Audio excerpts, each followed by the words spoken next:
Salam rahayu-rahayu buat saudaraku sekalian yang ada di mana saja.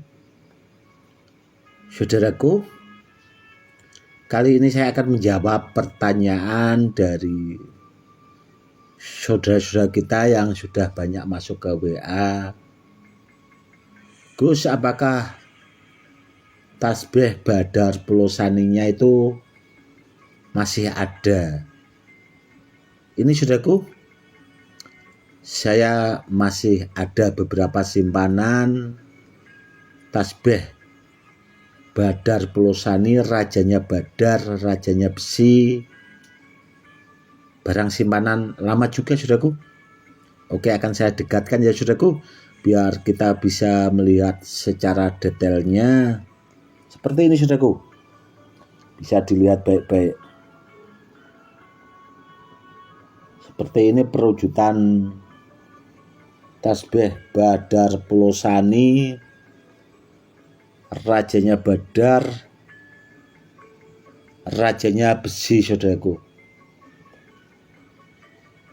Karena tasbih yang seperti ini tasbih pamungkas saudaraku, dan sangat bagus kalau dipakai zikir, apalagi kalau dipakai zikir buat memperkuat ilmu hikmah. Bahasanya kalau kita mengisi benda bertuah itu zikirnya pakai tasbih-tasbih seperti ini saudaraku, pakai tasbih-tasbih pamungkas, itu bahasanya itu lebih bagus.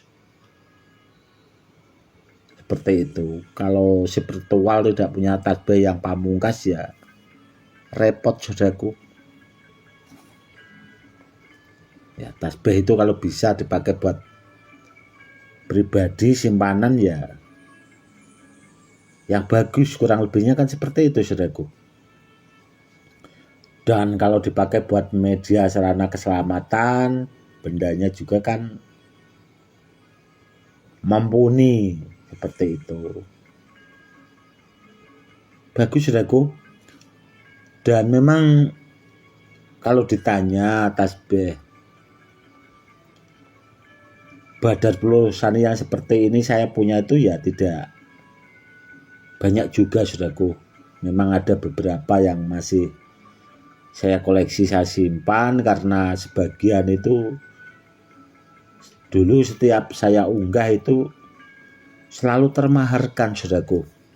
Karena ya banyak saudara-saudara kita itu yang memang suka dengan tasbih-tasbih yang bagus, apalagi kalau dari bahan Badar Pulosani itu kan rajanya Badar, rajanya besi, masuk di pakem perkerisan, masuk pakem keilmuan saudaraku. Jadi ilmu-ilmu leluhur kita orang-orang dahulu itu di salah satu doanya itu ada bacaannya masuknya Badar Pulosani itu saudaraku. Karena yaitu tadi, makanya Pulosani itu punya sebutan rajanya Badar, rajanya besi, seperti itu. Dan dulu saya juga pernah membuat testimoni saudaraku ya, zaman dahulu itu tidak saya videokan saudaraku. Itu Badar Pulosani kalau didekatkan sama jenis badar yang lain saudaraku ya, dulu pernah saya uji coba itu Badar Biselonata saudaraku, itu memang bisa anti tembak. Namun setelah saya sandingkan dengan Badar Pulosani itu, saya testimoni lagi itu jebol saudaraku, itu dulu pernah. Dan badar yang lain juga seperti itu saudaraku. Ya mungkin karena bahasanya itu diadu lah saudaraku. Namun kalau bahasanya kita punya, bahasanya kan ditaruh di kantong, itu ada Badar Biselonata, Badar Pulosani, Muntabesi Malopati, Badar Besi Empu, dan benda-benda bertuah yang lainnya ya tidak apa-apa saudaraku. karena saya pernah juga itu saya gabungkan di antara jenis badar itu tadi saudaraku. Dulu itu ada 5 badar saudaraku. Ada badar besi selonata, muta besi, dan badar tidar itu yang anti tembak saudaraku ya. Itu memang saya gabungan, saya taruh di satu gelas saudaraku. Itu pernah saya testimoni, saya tembak itu sampai 10 kali lebih saudaraku. Gelasnya tidak apa-apa. Dia semakin bagus saudaraku ternyata kalau digabungkan itu. Seperti itu. Semakin bagus. Makanya yang penting benda bertuah, pesan saya itu kan barangnya asli ori dulu dan harus aktif saudaraku. Jangan bahasanya asal bendanya benar, barangnya tidak aktif, percuma saudaraku. Karena apa? Karena benda bertuah yang dari alam, contoh badar besi lonata atau muta besi yang dari alam saudaraku, itu meskipun saudaraku itu dapat bahasanya bisa testimoni anti tembak tanpa diaktifkan, namun itu kalau terus-terusan saudaraku, tidak lama jebol, lari itu kodamnya di dalam itu. Seperti itu. Namun kalau sudah diaktifkan saudaraku, dia akan permanen bahasanya itu selamanya. Asal yang penting batunya itu tidak hilang saudaraku. Itu juga yang harus dipahami. Kurang lebihnya seperti itu ya saudaraku ya. Yang penting itu tadi, kalau sudah aktif. Dan ada juga itu dulu yang konsultasi ke saya,